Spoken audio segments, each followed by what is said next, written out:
আসসালামু আলাইকুম এভরিওয়ান, তোমরা কেমন আছো? আলহামদুলিল্লাহ আমি অনেক ভালো আছি। সকালবেলা উঠে আকাশটা দেখিয়ে দিলাম আর চাটা কিন্তু আমরা খেয়ে নিয়েছি। আর আমার মা কিন্তু এখানে বসে বসে ভেন্ডি কাটছিল, তাই আপনাদের সঙ্গে শেয়ার করলাম। ভেন্ডিগুলো লম্বা লম্বা করে কুটে নিচ্ছিল। আর একটা পার্সেল এসেছিল, রুটি বানা যে ডইলন আর হচ্ছে পিড়া হয় না, তো ওটা থাওয়ার জন্য একটা র্যাক সিস্টেম এনেছিল। আর এই কাপগুলো থাওয়ার জন্য একটা র্যাক সিস্টেম এনেছে।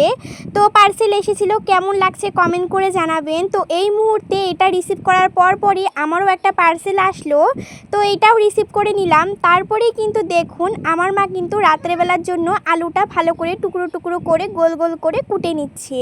রাত্রেবেলা একটা মজার খাওয়া হবে, সেটা হলো লুচি আর হচ্ছে আলু পোস্ত বা হচ্ছে আলুর দম, যেটাই বলো। এটা অন্য টাইপের করে একটা আলু বানিয়েছিল আজকে, আলুর তরকারিটা।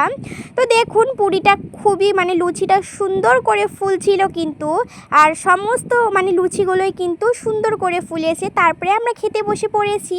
দেখুন আলুর তরকারিটা কতটা পরিমাণে ইয়াম্মি হয়েছে, আর ফুলকো ফুলকো লুচি। আজকে ছোট্ট একটা মিনি ব্লগ, ভালো লাগলে লাইক করে চ্যানেল সাবস্ক্রাইব করবে। Thanks for watching.